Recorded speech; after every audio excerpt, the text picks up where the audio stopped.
And in a landmark prisoner swap deal between the US and Venezuela, the United States has released an ally of Venezuelan President Nicolas Maduro in exchange for 10 American detainees and a fugitive dubbed as Fat Leonard. The deal was brokered by the Gulf state of Qatar. Well, Venezuela has handed over a fugitive named Leonard Francis, the man at the center of the US Navy's biggest ever corruption scandal. Now, Francis, also known as Fat Leonard, is a Malaysian defense contractor. And he was behind the biggest bribery scandal involving dozens of US Navy officers. That's number one. We're talking about who exactly is this person we're talking about here, Fat Leonard. Not only that, he also owned Singapore-based Glen Defence Marine Asia, also known as GDMA, and that was his family's ship servicing business. Apart from this, GDMA supplied food, water and fuel to the US Navy vessels back then. Well, Mr. Leonard was a key contact for US Navy ships at ports across Asia for more than 2 decades. Now, during that time, he wooed the naval officers with some $500,000 gifts, which included cash, prostitutes and luxury travel.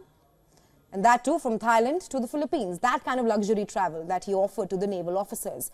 In exchange, the officers concealed the scheme in which Francis would overcharge for supplying ships or charge for fake services at ports he controlled in Southeast Asia.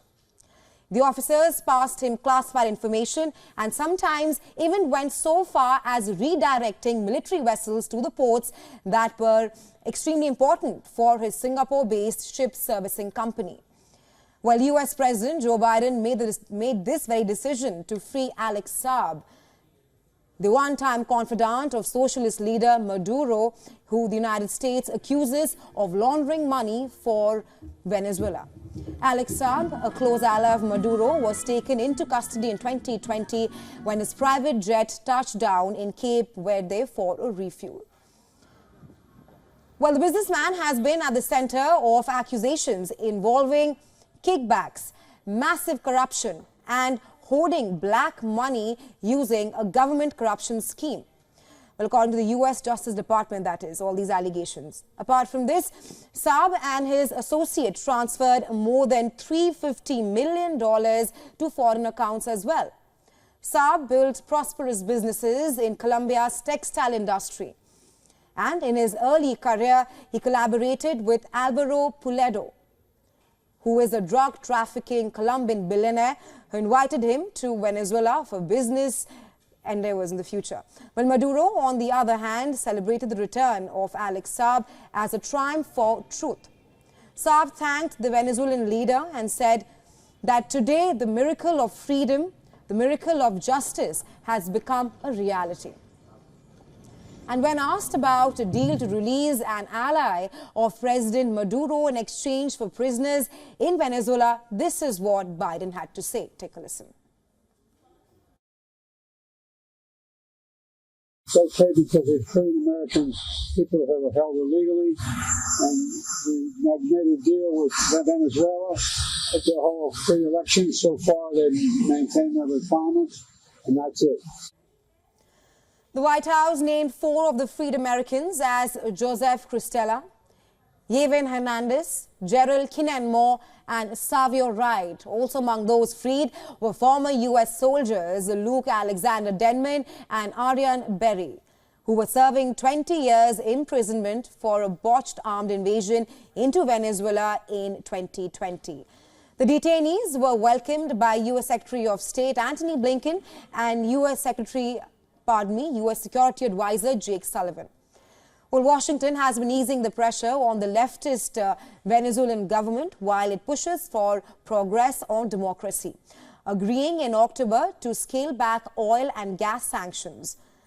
Well, the deal represents the Biden administration's boldest move yet to improve ties with the major oil-producing nation and extract concessions from the self-proclaimed socialist leader Maduro.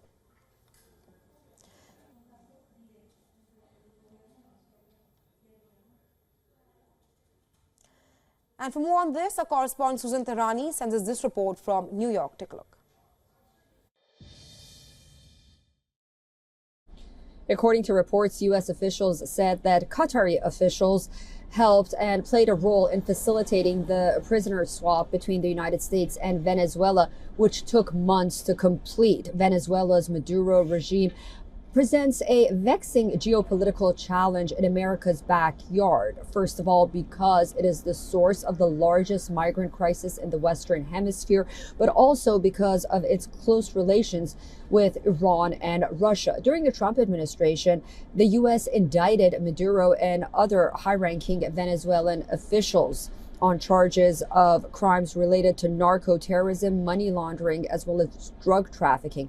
In October, Venezuela agreed to open its 2024 presidential elections to opposition candidates, a step the U.S. welcomed. The first step in that deal was to be completed by November 30th. To encourage further progress, the United States lifted some sanctions against Venezuela, however, warned that if November 30th comes and goes and Venezuela doesn't stand up to its side of the deal, then those sanctions would be reimposed on the country. Well, that did happen. The deadline came and went. Venezuela did not adhere to its promises, but the United States so far has not reimposed those sanctions. Susan Tehrani reporting from New York for WION World is One.